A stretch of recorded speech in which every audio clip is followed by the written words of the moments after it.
Mientras millones de cubanos hacían colas interminables bajo el sol para conseguir un poco de arroz, Fidel Castro se relajaba en su propia isla privada. Piénsalo un segundo. El hombre que pasó medio siglo predicando la igualdad. El líder que repetía que el sacrificio debía ser compartido por todos.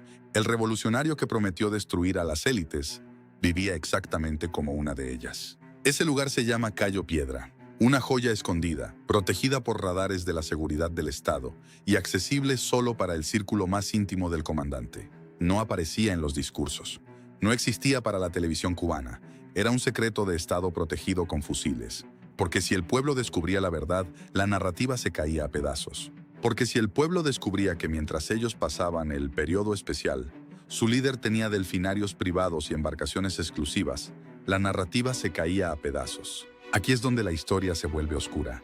Si todos eran iguales, ¿por qué existía una aristocracia revolucionaria viviendo bajo reglas diferentes? Hoy, gracias a desertores y exescoltas que se atrevieron a hablar, las puertas de sus mansiones se han abierto.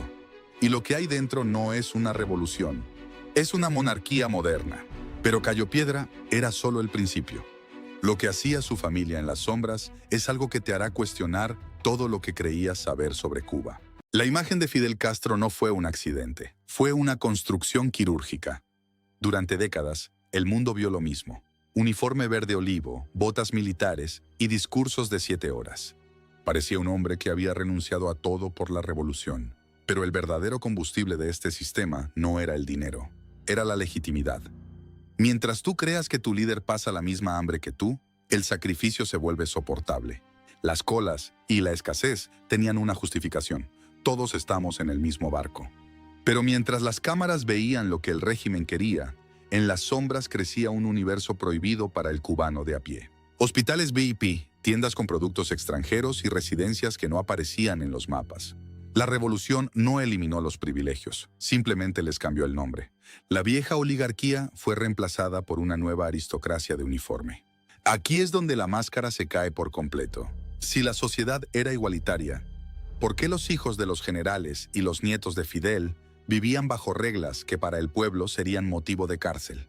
Porque la lealtad en Cuba no solo se paga con medallas, se paga con acceso. Y cuando entramos al círculo íntimo de la familia Castro, descubrimos que la igualdad era solo un eslogan para los que estaban fuera de la muralla. Prepárate, porque ahora vamos a cruzar las puertas de Punto Cero, el búnker de lujo donde la realidad de los Castro te va a dejar sin palabras. Aquí la historia deja de ser sobre un hombre y empieza a ser sobre una casta, porque los regímenes no sobreviven décadas solo con palabras, sobreviven con recompensas. En Cuba, la lealtad no se pagaba con medallas de hojalata, se pagaba con las llaves de un mundo prohibido.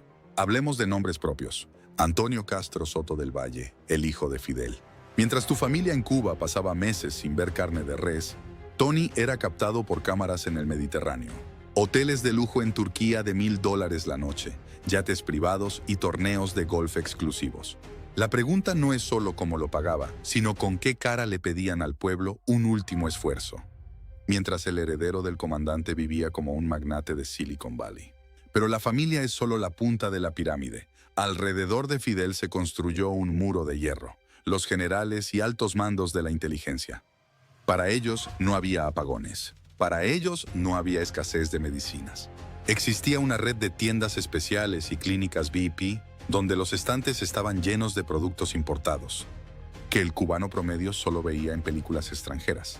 Mientras el sistema educativo y de salud colapsaba para el pueblo, la élite mantenía su propia burbuja de primer mundo. Y en el corazón de todo esto, Punto Cero. No es solo una casa, es un complejo de máxima seguridad en Jaimanitas, donde el tiempo parece haberse detenido en el lujo. Huertos privados con comida orgánica que no se veía en las bodegas, escoltas las 24 horas, y un nivel de aislamiento total del caos que reinaba afuera. ¿Qué ocurre cuando una revolución que prometió eliminar las clases sociales termina construyendo barrios enteros fortificados para sus propios dirigentes? Ocurre que la revolución no murió por fuera, murió por dentro, consumida por su propia ambición. Pero aquí hay algo que no encaja. ¿Cómo es posible que en una isla donde todos se vigilan entre sí, estos lujos se mantuvieran en la sombra durante 60 años? La respuesta no está en el dinero, sino en el terror y el control de la información. Porque lo que hacían con quienes intentaban fotografiar estos lujos es el capítulo más oscuro de este sistema, y lo vamos a ver ahora mismo. Los privilegios no sobreviven 60 años por casualidad. Sobreviven porque hay una maquinaria diseñada para que nadie los vea. En Cuba, mantener el secreto en una isla de 11 millones de personas requirió una precisión quirúrgica. Durante décadas, el régimen perfeccionó la mentira. La televisión mostraba una Cuba. Los turistas veían una fachada preparada. Pero detrás de los convoyes oficiales y las zonas restringidas, existía una realidad prohibida. Lo más impactante no es lo que ocultaban, sino quienes lo revelaron. No fueron periodistas extranjeros. Fueron los propios guardianes del comandante. Juan Reinaldo Sánchez, escolta personal de Fidel durante 17 años, fue el hombre que rompió el cristal. Tras huir, describió un submundo de propiedades de lujo, radares militares y yates de pesca que el pueblo cubano ni siquiera sabía que existían. Según Sánchez, Fidel no solo vivía bien, vivía como un monarca absolutista, con un sistema de seguridad que consumía millones de dólares mientras el pueblo pedía limosna. Pero el secreto no solo dependía de la censura, dependía del terror. Cuestionar la vida de un alto mando era, y es, un suicidio social ilegal en Cuba. Un sistema donde ves fragmentos de la verdad, pero tienes demasiado miedo para unir las piezas. Si no puedes verificar lo que hace tu gobernante, el gobernante puede inventar cualquier realidad. Y durante décadas, la austeridad fue el eslogan más rentable de la dictadura. Pero los secretos tienen una costumbre molesta. Tarde o temprano se filtran. Con la llegada de Internet, las redes sociales y las filtraciones de los propios herederos del poder, el muro se ha agrietado.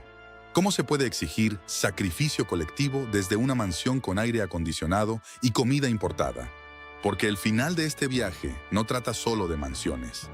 Trata del legado de un engaño que cambió el destino de millones. Quédate, porque las conclusiones de este sistema te van a abrir los ojos. Mientras la élite revolucionaria disfrutaba de acceso a recursos especiales, el cubano promedio enfrentaba una realidad completamente distinta. Aquí es donde la historia deja de ser ideología para convertirse en algo mucho más tangible: supervivencia. La revolución prometió destruir a las castas, pero terminó creando una aristocracia política. No heredaron títulos de duques o marqueses, heredaron posiciones en el partido que les permitían vivir en una burbuja de primer mundo. Mientras tú hacías colas de 6 horas, ellos vivían bajo reglas que ellos mismos escribían, pero que nunca tenían que cumplir. Pero ocurrió algo que la cúpula no previó. Al final del siglo XX, las filtraciones se volvieron imparables. Cada foto de un yate, cada testimonio de un funcionario arrepentido, alimentó una verdad que ya no se podía ocultar. Existían 2 Cubas, la de quienes obedecen y la de quienes mandan. Lo que resulta imposible de aceptar no es el sacrificio. Es descubrir que ese sacrificio es solo para unos pocos. Y cuando esa distancia se vuelve un abismo, el sistema entero empieza a tambalearse bajo el peso de su propia hipocresía. Porque la pregunta ya no es cuánto ocultaron, sino qué está pasando ahora mismo con ese legado de lujos mientras el país se enfrenta a su hora más oscura. Al final, esta historia no trata solo de Fidel Castro, ni siquiera trata solo de Cuba, trata de algo mucho más antiguo y peligroso: la capacidad del poder absoluto para fabricar una realidad paralela. La historia nos demuestra una verdad amarga. El poder rara vez elimina los privilegios. Normalmente, solo los redistribuye. Cambian los nombres, cambian los uniformes y cambian los discursos. Pero los incentivos permanecen.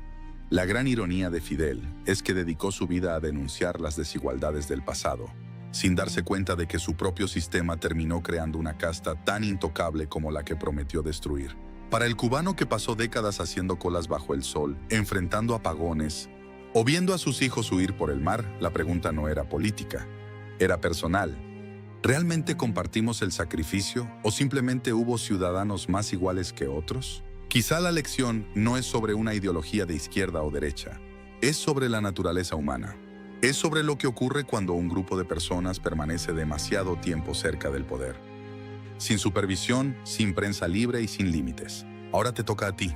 ¿Crees que la revolución cubana traicionó sus principios desde el primer día? ¿O piensas que el contexto externo obligó al régimen a actuar así?